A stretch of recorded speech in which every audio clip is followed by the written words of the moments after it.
soo dhawaada asxaabay walaalkiina barqaba maanta inoo wada sheeko kale oo aad u xanuun badan ka horse sheekadan intaana bilaabin naga hubi inaad muuqaalkan like tar channelka dad ku cusubtaana subscribe ta naga hilmaamin. Let's go. bilowga sheekadeena waxay ku bilaabanaysaa magaalo qurux badan taasoo lagu magacaabay Kaduwa. waxaa ku noolaa wiil lagu magacaabo Eric waxa uu haystay wax walba oo maskaxdiisa ku soo dhacama oo ku riyoodo sababtoo uu wacneed inuu ka soo jeeday qoys taajiriina hanti walbana uu haystay. inkastoo hantidaasi faraha badan Eric haysadana waxaa jiray wax maskaxdiisa ka guuxayay taasoo inuu isaga oo kaligiis yahay oo san haysan qof isaga si dhab u jecel. inkastoo gabdho badan xiriir ay soo bandhigteen haddana wuxuu ogaaday gabdhahaasi inay daneynayaan oo kaliya hantidiisa oo isaga ay jecel dhab aysan u hayn taasoo micnaheedu ay tahay hadhow haddii lacagta ay ka dhamaato inay ka tagi doonaan. Ericna go'aan wuxuu ku gaaray xalka kaliya uu ku heli karo qof isaga si dhab u jecel inay tahay inuu ka tago hantidan iyo weliba gurigan qurux badan iyo weliba xaafadan Kaduwa oo aado magaalo kale oo isaga aan laga aqoonin. sidaa darteedna arrinkan ayuu bilaabay inuu waalidiintiisa la wadaago. hooyadiis iyo aabihiis inkastoo qoys taajiriin ay ahaayeen arrinkaasi way ka walwaleen. inkastoo aabihiis sidaas oo kale uu ku jiro dhankaasi siyaasadda farana kula leeyahay wuxuu yiri wiilkayga arrinkan kuma fiicna sababtoo adiga waa lagu yaqaanaa dadkuna hadhow way ku aqoonsan doonaan. isagana wuxuu bilaabay inuu aabihiis wax walba u sharxo ilaa ugu dambeyntii waalidiintii ay ka aqbaleen kadibna waxay dhaheen ogow goortii aad soo laabatay haddii gabadh aad la soo laawayso ogow gabadhii annaka aan ku sinay ayaa guursanaysaa. isagana wuu aqbala maalinka xigana boosada jarta ayuu soo xiriirtay waxa uuna soo gaaray magaalo kale oo aad uga fogeed Kaduwa. kadibna wuxuu bilaabay inuu iska dhigo nin tuugsada weliba cuuriyana kursina ku fadhiya. xilligaasna wuxuu rajeynayay qof isaga inuu aqoonsan doonin wadadii ayuuna sidaas ugu wareegay isagoo dadku u sheegay inay baahi hayso sidaa darteedna lacag yar ay siiyaan si uu isaga cunto u gato. si kastaba ahaatee inkastoo arrinkani ku adkaay isagana go'aan wuxuu ku gaaray inuu sidaas ugu wado. maalmo badan ayuuna sidaas laamiga u dhex wareegayay ilaa haddana ma uusan helin wixii isaga uu rajeynayay ilaa maalin laga soo gaaray isagoo laamiga dhinaciisa ku socda ayaa waxaa soo hormartay gabar lagu magacaabo Destiny. bal haddaan wax yar kaga sheekayna gabadhan yartahay Destiny waa gabar da'deedu 20 sano jirtahay. qoyskeedana waxay yihiin qoys faqiirina oo waxay la nooshahay aabaheeda kaasoo ah beeraley laguna magacaabo Ronald ayaana beertaasi ka shaqeeya. inkastoo gabadhan noloshaas adag xitaa ay ku jirto marnaba haddana kama aysan goweysin inay dadka masaakiinta caawiso. maalinkaas ay wadada maraysana waxay aragtay ninkani kaasoo wadada dhinaciisa ku fadhiyay kursiga curyaamiinta kadibna way u danqatay weyn soo fadhiistay kadibna waxay tiri xaaladaadu ma wacan tahay. isagana waa ula yaaba gabadhani sababta maalmo ayaa ka soo wareegtay mana jirin qof isaga la hadla. kadibna wuxuu bilaabay runtii inuu sheego isagoo ku yiri baahi ayaan dareemayaa. inkastoo xilligaasi Destiny lacag fiican aysan hayn haddana waxay bilowday lacagtii yarta ay coinska inay isaga siiso. waxayna tiri intaan oo kaliya ayaan hayaa markuu aan ku bariyaa intaan iska isticmaal laga yaabo inay meel ku buuxisay. Eric eriyadaas ay dheeysay ayaa qalbigiisa taabtay kadibna wuxuu yiri ma aqaan si aan kugu mahad celiyo laakiin waxaan ku leeyahay aad baad u mahadsan tahay. Destiny ayaana mar kale ninkii waxay tiri ma haysataa goob aad ku noolaatid. isagana waxa uu yiri maya oo been ayuu u sheegay. iyadana waxay ku tiri aniga aabahay ayaa la noolahay weliba guri yar ayaan ku noolnahay marka isaga ayaan la soo hadlayaa haddii uu ku aqbalayo inaad guriga nala joogaysid. isla markiina waa ay soo oraday kadibna waxay soo aaday dhankaasi guriga waxayna doonaysay inay halkaas aabaheeda kula kulanto. hortaysa gurigeeda si ay soo gaartay aabaheeda iyo aragto guriga halkaasi fadhiya waliba xilligaasi dhankaasi shaqada ka yimid. kadibna waxay bilowday inay uga sheekayso ninkii ay wadada kula kulantay ee miskiinka ahay haddana cuuriyaanka ahay. waxayna u sheegtay inay siiso wax yar oo lacag yar ay haysay. aabihi ayaana gabadheeda ku ridageliyay waxauna u sheegay inay wax fiican ay samaysay. hadalka iyadoo si wadatana waxay ku tiri macan haddana waxaan weydiiyey inuu haysto meel uu ku noolaado wuxuuna ii sheegay inuusan meel dhan haysan. marka macan si u aragtaa haddii annaka uuna la joogo maadaama uu isaga nin maskiinaya haddana cuuriyaan yahay. aabihiisa goorta uu sheekadaasi ninka maskiinka maqlay waa uu ka damqaday waxuuna bilaabay inuu ka fikiro inkastoo isaga guriga siriidka haddana uu ku noolay. ugu dambeyntii go'aan waxa uu ku gaaray inuu ninkaas maskiinka caawiyo waxaana ku yiri okay gabadheedii or soo kaxay. iyadana aad bay u farxday iyadoo dhoola cadeynaysa ayeen isla markiiba oo wax waqti iska luminayay waxay u soo oraday ninkii iyada xilligaas ka cabsanaysay inuu meeshii ka tagay. nasiib wanaagsan goortii ay meeshii soo gaartay waxay aragtay weli ninkii inuu meeshii fadhiyo. kadibna waxa ay ku tiri soo bax aabahay wuu ku aqbalay annaka ayaa nala joogaysaa caawan halkaas ayaa iska seexanaysaa.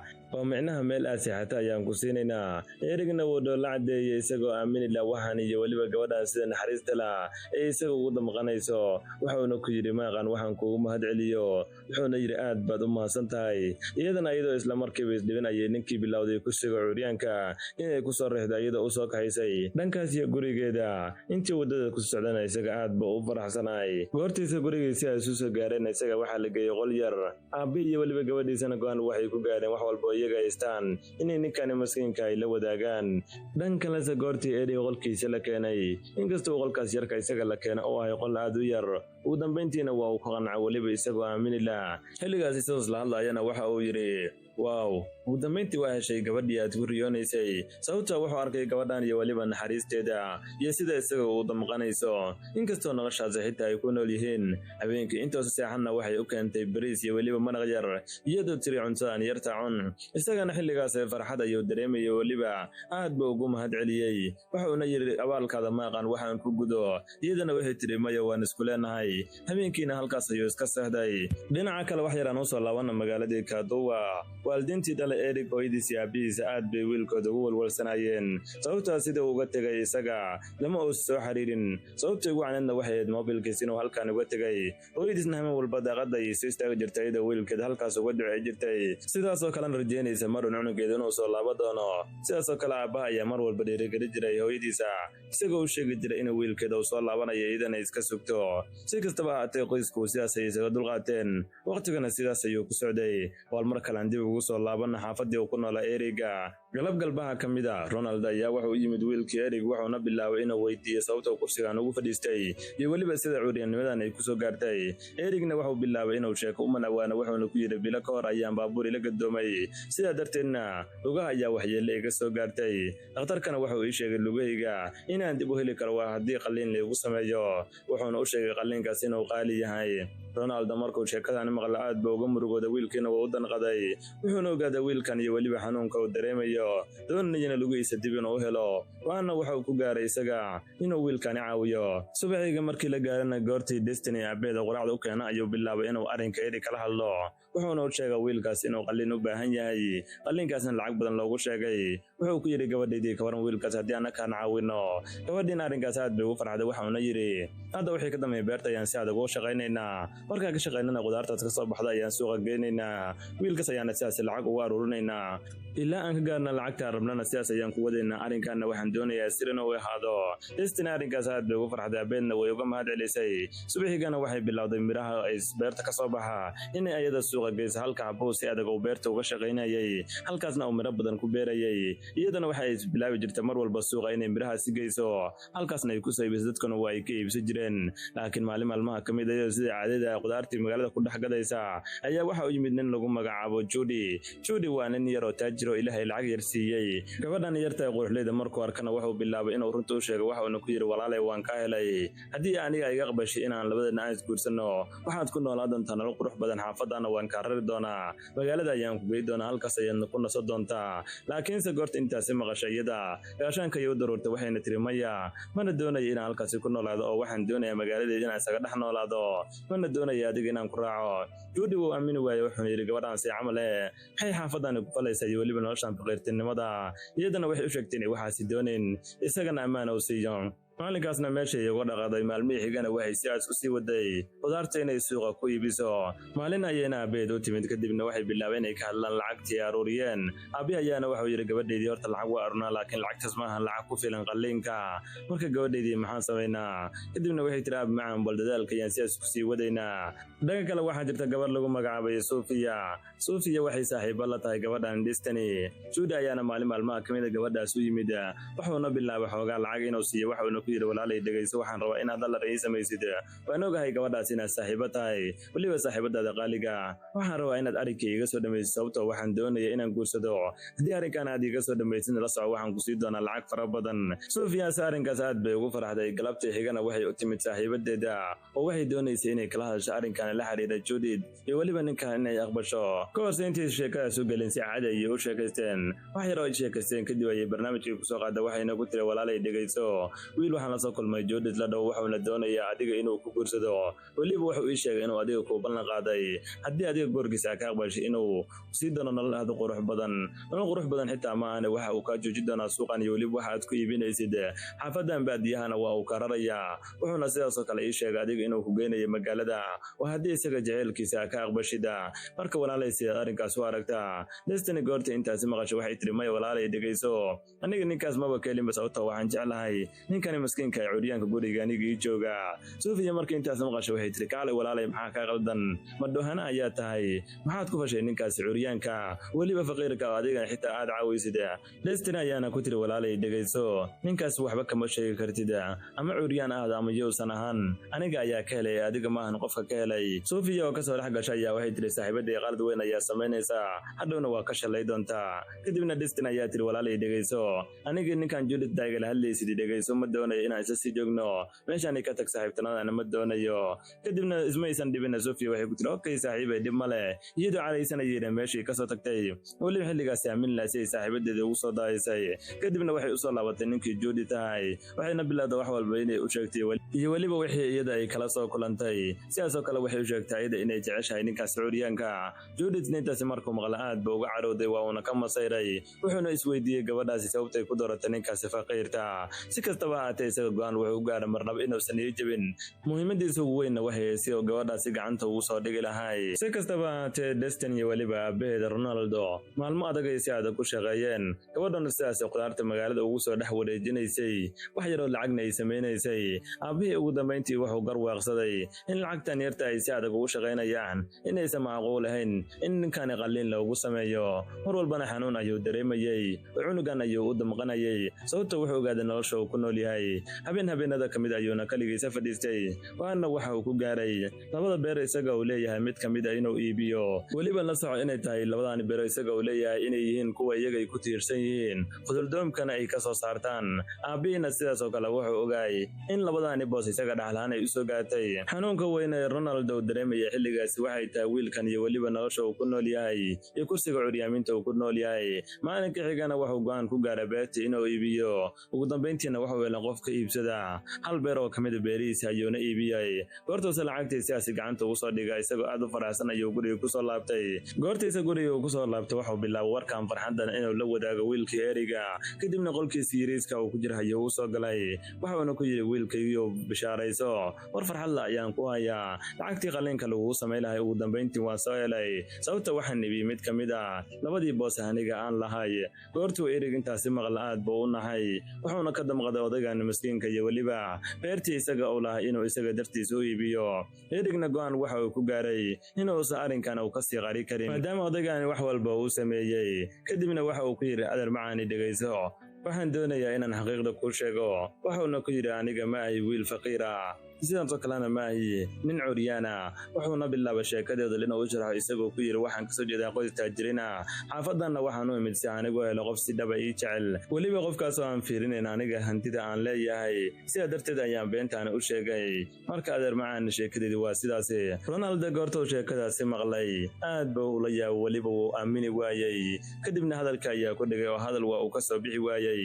isagoo caraysan ayuuna isla markiiba qolkii ka soo baxay kadibna banaanka ayuu soo istaagay waxauna bilaabay wax walba dib inuu xasuusto xilligaasna wuxuu bilaabay inuu aad isaga murugoodo sababtoo wuxuu ogaaday dhulkiisa inuu iska iibiyay weliba nin qiyaamo awoodiisa sidaa darteedna dhulka uu ku waayay meesha ayuuna isaga murugooday si kastaba haatee gabadhii kale Destiny hortii guriga ku soo laabatay waxay ratay aabeeda murugaysan iyadoo yaabanayay waxay aad ninkii Eriga kadibna waxay bilowday inay weydiiso waxa ku dhacay iyo weliba xaqiiqdu waxa ay tahay Erigna waxba kama qarinay waxa uu bilaabay xaqiiqdii dhan inuu u sheegayo weliba inuu isaga nin faqiir ahayn kana soo jeedo qorta jirina sidaas oo kale isaga curyaana oo sanayn sheekadii idil ayuu nooga dhacay hortaysa intaas maqashay xitaa laftirkeedu way aaminaysa waxa ayna tiri sidee macquul ku tahay waxayna bilowday meeshii inay isaga ilmayso waxay kadib ayna ku soo jeestay waxay tiri ma ogtahay aabay wuxuu sameeyay dhulkiisa ayuu iska iibiyay si uu adiga ku daaweeyo adigana qiyaana intaas leegayada aabay u geysatay anigana waad qiyaantay Erig goorta ogaaday inay xaaladdu faraha ka baxdo waxa uu bilaabay isaga wax walba inuu u sharxo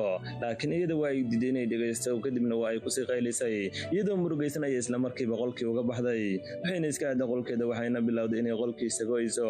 Xilligaasna waxaa maskaxdeeda ka guuxaya waxay ahaayeen ninkan iyo weliba khiyaano weyn u geystay. tan kaloo kasii darneedna waxay ahayd in aabaheed sidaasoo kale dhulka isaga ou lahay oo ninkan dartiis u iibiyey si uu isaga u daaweeyo, isagana khiyaano lag intaas u geystay. dhanka kale ninkii erigahay wuxuu ogaaday inuu qalad weyn geystay, qoyskaana dhibaato weyn u geystay, wuxuuna bilaabay inuu ka fikiro siduu arrinka u xali lahay. warkii eriga ayaana xaafadii idinku faafay, dadkii dhan waxay ogaadeen ninkan inuu kasoo jeedo qoys taajiriina. sidaasoo kale warkii dadka u gaaray waxaa ka mid ahay ninkii Judy yahay kaasoo doonaya inuu guursado gabadhan yarta ee Destiny, laakiinse goorta ogaaday ninkani erig inuu yahay nin taajira go'aan wuxuu ku gaaray gabadhii uu ka daba ordayay inuu halkaasi ku joojiyo maadaama isaga uu niyad jabay. kadibna galabgalbaha ka mid wuxuu yimid gabadhii Sofia, wuxuuna ku yidhi Sofia ka waran haddii aan adiga xiriir aan bilaawno. laakiinse waxaa dhacay waxaana filay xilligaasna waa ay diiday. Sofiana waxay tiri maya, lagama yaabo aan adiga xiriir inaan samayno. isagana xilligaas uu aamin waay, waxauna yidhi maxaa kugu dhacay hantidii iyo weli wixii uma jeedimiya. iyadana waxay tiri maya saaxiib, ma waxaad u malaynaysa aniga inay khiyaani kartid. Judyse goortii sidaas tiri waa u yaaba, kadibna wuxuu yidhi maxaa dhacay. iyadana waxay bilowday inay runta u sheegtay, waxayna tiri saaxiib sirtaada waan soo ogaaday, baabuurkan iyo weliba dharkan qaaliga aad maalinba la warwareegaysa inaad adiga lahayn. sirta aan kuu sheegana wax kale maahana, waxaan ogaaday adiga darawal inaad tahay. marka uu sirtaada waa soo baxday, baabuurtan iyo weliba alaama islaama isku dejinaysa iskada. goortausa intaasi ogaaday isagana waa mid waa isla markiina meesha ayuu kasoo tegay. guriga ayuuna kusoo laabtay, waxuuna bilaabay xishood inuu xilligaasi dareemo. si kastaba ahaatee aan bal mar kale dib ugu soo laabana ninkii erig ahay. erig wuxuu ogaaday qalad weyn inuu geystay, wuxuuna xilligaasi dareemaya xanuun saa'ida maadaama qoyskan dhibaato weyn u geystay. kadibna wuxuu bilaabay inuu Destiny raaligelin weydiisto maadaama iyada qalad weyn uu ka galay. ka horse intuusan bixin uu magaaladiisa dib ugu laaban ayuuna galabgalbaha ka mid u yimid, wuxuuna ku yidhi Destiny dhegayso, anigu waxaan doonayaa inaan dib ugu laabto magaaladaydii ee markaan ku baryahay soo bax anigii raac, waalidiinteeda ayaana ku soo baraya. sidaasoo kale waxaan ku raacsinayaa waalidiintaadana wayna raacayaan oo halkaas ayay nagula noolanayaan, wax walbay u baahan yihiin aniga ayaa bixinaya markaan ku baryahay soo bax, waan ogahay qalad weyn ayaan galay. laakiin Destiny waa ay ka diiday, waxayna tiri lagama yaabo aniga inaan adiga ku raaco. sidaasoo kale waalidiinteeda halkan ayaan isla wada joogaynaa, teeda kale ma doonayna mar kale inaad khiyaano weyn noo geysatid, marka waan ku baryaynaa naga taga. goortausa intaasi maqla isaga waa uu niyad jabay, islamarkiina meesha ayuu isaga soo tegay, wuxuuna isku socday dhankaas gurigiisa. subaxiga markii la gaaray ayaana gurigiisa waxaa kusoo booqatay Sofia. sababtay ugu soo booqatana waxay ogaatay labadan inay kala fogaadeen. kadibna gurigiisa ayay ugu timid, waxayna ku tiri erigow i dhegayso, mid ayaan rabaa inaan kuu sheego. Destiny maahan sidaad u malaynaysid, waa gabar ciyaal suuqada, sidaasoo kale wiilasha meelaha la warwareegta, sidaasoo kale niman badan ayay xiriir la leedahay. marka waa inaad arrinkaasi ogaataa, yaana ka hilmaamin xitaa markii adiga curyaankeed aniga aad baan ku jeclahay, weliba ayada dhinaceeda ayaan kuu soo marayay. goortausa hadalkeed sidaas u dhagaystay ayuu markiiba hadlay, waxauna yidhi okay waan ku fahmay, waxaan ku weydiinayaa haddii markaas ay jeclaad maxaad iigu sheegi weysay weliba markaan curyaanka iska dhigayay. Sofiana isma dhibina waxay tiri waxaan sugaya inta laga gaaraya waqtiga saxda ah, marka sidaas ayaan hadda kugu imaadaa, waxaana doonaya inaan kuu soo bandhigto. kadibna wuxuu ogaaday gabadhan inay been weyn sheegayso, waxauna ku yidhi bax meeshaan ka tag, waan ku ogaaday gabar shaydaanad ayaa tahay. iyadana goortii intaasi maqasho aad bay u murugatay, kadibna meesha ay isaga soo carartay, weliba iyadoo xilligaas aad uga caraysnayd saaxiibadeeda Destiny. si kastaba haatee maalmuhu sidaas ayay ku socdeen. erig goortuu ogaaday gabadha inay wax jawaaba aysan siinin, waan wuxuu ku gaaray magaaladii inuu isaga tago, dibna ugu soo laabtay xaafadii hoostiisii weliba aabihiisa. sidaasoo kale gabadhii Destiny markay maqashay ninkaas inuu baxay aad bay isaga murugootay. dhanka kalese ninkii eriga safareer ugu dambeyntii soo galay wuxuu soo gaaray xaafadiisa. hooyis ayaana halkaas kusoo dhaweysay, waxayna tiri wiilkaygu aad baan kugu xiisa, wax badan ayaana ku sugayay, iga waran arrinkaadii. erigse wuxuu bilaabay arrinka hooyis inuu ka qariyo, waxauna ku yidhi hooye macaan hadda arrinkaas waa ku guuldaraystay. sidaasoo kale aabihiis ayaa xilligaas wuxuu kasoo laabtay arrimo ganacsi. sidaasoo kale aabihiis xilligaasi waxa uu ku jiray arrimaha siyaasadda, waxauna doonayay inuu u tartamo gudoomiyaha magaaladan isaga uu ku nool yahay. goortausa maqla wiilkiisa ayaa guriga yimid ayuu aad ugu farxay, wuxuuna ka waraystay arrinkii u baxay. wax walba erigna wuu u sheegay weliba inuu ku guuldaraystay. aabihiina arrinkaas aad buu ugu farxay, sababta uu farxayn wax kale maahan, wuxuu doonaya ninka gudoomiyaha doorashada wada gabadhiisa inuu wiilkiisa uu ku daro, ugu dambeyntii oo noqdo gudoomiyaha magaalada. kadibna wiilkiisa ayuu bilaabay inuu arrinkii ula wadaago, waxauna ku yidhi wiilkaygu dhegayso, waxaan doonayaa nin ganacsado oo aan saaxiibanahay gabadhiisa inaan kugu daro, marka wiilkaygu isdiyaari. erigse aabihiis wuxuu ku yidhi aab macaan ma doonaya hadda inaan guursado, laakiin aabihi ayaa waxa uu ku yidhi wiilkaygiyow aniga marka hore ayaan jaanis ku siiyey, marka hadda ma doonaya mar kale jaanis inaan ku siiyo, gabadhaasna waa guursanaysaa, weliba qasab ayaa ku guursanaysaa. kadibna meesha ayuu ka dhaqaaqay. erigna wuxuu bilaabday meeshii inuu isaga murugoodo. si kastaba haatee habeenkii markii la gaarana hooyadiis ayuu yimid wuxuuna bilaabay wax walba inuu u sheegayo weliba gabadhii uu kula soo kulmay dhankaasii xaafadda iyo weliba siday u naxariista badneed yaase khiyaanada weyn u geystay. Hooyadii goortay maqasho aad bay uga naxday wuxuuna sidaas oo kale isu raacsiiyey aabbo gabadhan waxa uu doonayay inuu igu daro waxa ay tahay si uu isaga doorasho u guulaysto. Marka hooyo macaan aniga gabadhaas ayaan jeclaa waxaana doonayaa inaan u laabto si aan iyada u guursado.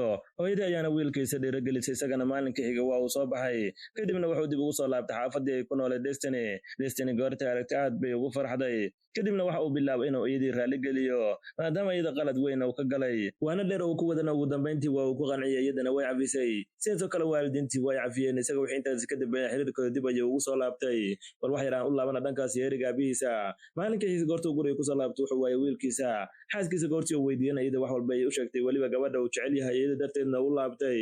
Eriga aabihiisa goorta intaas maqal aad buu uga carooday waxa uu la yaabay wiilkiisa iyo waliba waxa uu sameeyay kadibna waxa uu bilaabay inuu ka fikiro si wiilkiisa guriga ugu soo celi lahay xaaskiisa ayuuna wax badan la tashtay ugu dambeyntiina go'aan waxay ku gaareen inay qoyskaasi guriga ay ku casuumaan. Maamada ayaana wiilkeeda la hadashay arrinkiina u sheegtay isagana isla markiiba waxa uu sheegay jaceylkiisa Destinyna aabeeda iyo arrinkii la wadaagtay dambeynna waa lagu qanciyay kadibna magaaladii ayay soo gaareen kadibna goortii sidaas soo gaareen Eriga aabihiis waxa uu bilaabay inuu Destiny waliba aabaheeda uu siiyo guri aad u qurux badan sidaas oo kale wax walba ay u baahan yihiin waa uu siiyay laakiin galbaha kamid ayuu guriga ugu soo laabtay kadibna gabadha ayuu la hadlay waxaanu ku yiri wiilkay waa inaad ka fogaataa haddii kale adiga iyo aabaha adduunka ayaan ka qarinaya maadaama aniga nin taajiraan ahay. Iyadana isla markii warkii waxay la wadaagtay ninkii Erigsa goorto intaasi maqla aabihiis ayuu la hadlay aabihiisna waxa uu ku yiri waxa uu samaynaysaa wax walba aniga u baahanay gabadhaas ayaana guursanaysaa. Isagana isla markii waa uu soo baxay wuxuuna u tagay gabadha isaga la doonaya aabaheeda ayuuna la hadlay wuxuuna yiri midaan kuu sheego aniga waxaan jeclahay gabadha Destiny waliba aan kugu daray uurayay ii leedahay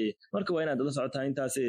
Odayga goorto intaasi maqla aad buu u carooday kadibna wuxuu yimid Eriga aabihiisa wuxuuna ku yiri waxaan maqlay wiilkaada gabar kale inuu jecel yahay waliba ay uur leedahay marka hadda wixii ka dambeeyay aniga kuma taageeray doorashada marka waa inaan isnabadgelinaa. Goorto Eriga aabihiis intaas maqla wuu aamin waayay wuxuuna isku dayay inuu la hadlo nasiib darasa waa uu ku guul daraystay asbuuc kadibna waxaa dhacday doorashadaasna waxaa la sheegay isaga inuu ku guul daraystay inuu noqdo gudoomiyaha magaalada. Eriga aabihiis goorta ogaaday inuu isaga doorashada uu ku guul daraystay wuxuu yiri qaladkooda wax badan maahan waa odagaas Ronaldo kadibna lama gaagistara ayuu la hadlay waxaana ku amray inay ninkaasi saaid ay u soo garaan cashirna u soo dhigaan habeenimada ayayna guriga ugu soo dhunteen kadibna meesha ayay bilaabeen ku garaacaan. Xilligaas nimankaas gangistarada ay Ronaldo garaacayeen gabadhiisa ma aysan joogin oo arrimo shaqo ay banaan ku jirtay laakiin goortii guriga ku soo laabatay waxay xilligaas soo aragtay aabaheeda oo meeshaan yaala kadibna aad bay uga naxday isla markiina waxay bilowday aabaheeda inay ula socoto dhanka isbitaalka. Dhakhtarka ayaana isla markiiba wuxuu bilaabay inuu geeyo qolka emergency-ga saacado kadib uu lala tacaalay Ronaldo. Dhakhtarka ayaa banaanka u soo baxay kadibna wuxuu u sheegay gabadhii yarta Destiny in hadda aabaheeda uu fiican yahay oo ka badbaaday qatartii adeed. Sidaas oo kale arrinkii waxa maqlay Erigsa goorto maqla arrinkan aad buu uga naxay isla markiina dhanka isbitaalka ayuu soo aaday waxa uu bilaabay inuu garabka soo istaago Ronaldo xilligaasna aad buu uga murugaysanay. Eriga xilligaas waxa uu dareemayay dambi sababtoo qoyska inay maanta dhibaato soo gaartay isaga ayaa ugu wacnay sidaas oo kale xaafadii ay ku noolaayeenna isaga ayaa ka soo kaxiyay halkaana keena maantana dhibaatada isaga ayaa sabab u noqday isagoo cadhaysanaya isbitaalka ka soo tagay kadibna xaafadiisa ayuu yimid waxa uu bilaabay inuu qoray soo qaato xilligaas uu qorayga soo qaatana aabihiis ayuu dhinaciisa soo aaday aabiyo xilligaas meesha cabitaan ku cabayay aad buu u naxay sababtoo u naxana waxay inuu arkay wiilkiisa oo xilligaas qoray gacanta ku haystay dhinaciisana u soo aadinaya. Eriga ayaana aabihiisa ku yiri aabi dhagayso la soco haddii odagaas Ronaldo uu dhinto adigana kama hari doonto oo adigana waa raaci doontaa sababtoo adiga ayaa u wacneed maanta wax yeelaas inay soo gaarto. Eriga aabihiis goorto arka aad buu u naxay kadibna wuxuu yiri wiilkiisa maxaa kugu dhacay aabaha ayaa nahay. Eriga ayaana wuxuu ku yiri aaba nooca ayaa tahay wax walba ma adiga dantaada ayaa fiirsanaysaa macaan anigu waan ku sheegay gabadhaas ayaan jeclahay adigana gabadhii waxaad ka dooratay doorashadaada haddana doorashadii waa ku guul daraysatay aaba aniga waan ku jeclahay waan ku xushumaya aabahay ayaa tahay laakiin adiga wax walba nolosheeda ayaa burburisay.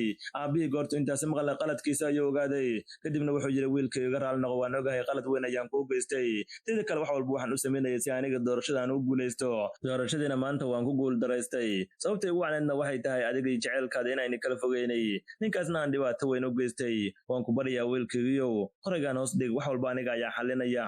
Erigsa goorto intaasi maqla waxa uu bilaabay inuu qorayga hoos u dhigo aabihiina waxa uu ku yiri wiilkiisa wiilkaygu waxaan ballan ka qaadayaa hadda wixii ka dambeeyay in adiga wax wanaagsan ku samay doono erigna isla markiiba aqbalay kadibna meeshii uu kasoo tegay odaygiina wuxuu bilowday inuu aad isaga murugooda maadaama qalad weyn uu geystay maalinka xigana isbitaalka ayuu ku soo booqday wax badan oo la tacaala ugu dambeyntiina waa lagu guulaystay odaygiina waa uu soo fiicnaaday kadibna eriga abiis cafis ayuu weydiistay ronaldona wuu iska cafiyey oo dhanka kale aan aadno gabadha suufiya xaafadii ay muddooyin bila ku nooleed sidaasoo kale ma aysan helin ayada guursada sababtoo ayada hamigeeda wuxuu ahaa inay guursato nin taajira laakiinse maalmaha kamid ah xaafadaasi waxaa kusoo biiray nin kale oo xilligaas iska dhigaya nin ganacsadaha kaasoo lagu magacaabayay jaag xilligaasi waxa uu isha ku qabtay gabadhan suufiya kadibna waa uu ka helay wuxuuna bilaabay inuu iyada ugu sheekay inuu isaga nin taajir yahay suufiyaase goortii ogaatay ninkan nin taajir yahay islamarkiiba waa ay ka aqbashay wuxuuna u sheegay magaalada inuu kuleeyahay guryo waaweyn kadibna wuxuu yidhi kawar haddii intaan isu guursanna iyadana waa ay ka aqbashay 6 bil markii ay kasoo wareegatana iyadii uur ayay qaaday kadibna magaalada ayuu usoo kaxeeyey ilaa ugu dambeyntii uu runta u sheegay wuxuuna ku yidhi walaalay aniga nin taajir maahi ee waxaan ahay nin makaani ka shaqeeya iyadana goortii intaas ogaatay aad bay isaga murugootay sababtoo hadda dabanka ayay kusoo dhacday waana sheekadii eed gabadha been ayaa lagu soo xidhageliyaa runna lagu dhaqaa dhan kale noo soo celi Destin iyo weliba Eric bilooyin ka hor ayay isguursadeen ilaa iyada ugu dambeyntiina uur qaaday kadibna maalmaha kamid ah go'aan waxay ku gaartay in isbitaalkaada si ay Jacob isugu soo samayso laakiin iyada wadada bartankeeda maraysa ayuu baabuur ka halaabay kadibna waxay go'aansatay inay baabuurka ay kasoo degto una geysto kuwa makaaniga wax meeshaasi ka dhawaay laakiin wadada dhinaceeda ay xilligaas waxay ku aragtay gabadhii Sofia oo xilligaas wadada dhinaca ka fadhisay kadibna way aamini weysay waxayna tiri camal he saaxiibada maxaa xilligaani meesha keenay kadibna way u soo dhawaatay waxayna bilowday inay meesha ku sheekaystaan waxayna ku tiri saaxiib maxaa kugu dhacay iyadana waxay bilowday inay arinkooda uga sheekaystay weliba sidoo ninkii qiyaana beentana ugu sheegay haddana iyada uur ay leedahay sidaasoo kale waxay u sheegtay ninkeeda inay halkani ku sugayso taraaskan oo ku jira baabuurana oo cilad bixinayo goortays intaas ogaatay Destin aad bay uga murugootay waxayna tiri ha ka cabsan aniga ayaa ku caawinaya isla markiina meesha ayay kasoo tagtay maadaama iyada baabuurkeeda loo cilad bixiyey goortays Jacobka isbitaalka ay ugu soo marday kadib xaafadii isaga soo laabatay arrinkiina waxay la wadaagtay ninkeeda iyo weliba inay doonayso gabadhaas inay caawiyo ugu dambeyntiina isagana waa ka aqbalay asxaabay sheekadana halkaas ayay ku dhammaanaysaa bal su'aal haddaan idin weydiiyo cashar nooca ayaad ka barateen fikirkiina koontiga nagula wadaaga oo walaalkiina marqadoon leh hanaga ilaanu muuqaalkan like saartid channelka dadku cusubtaana subscribe taanaga hilmaamin wassalaamu calaykum waraxmatullaahi wabarakaatuh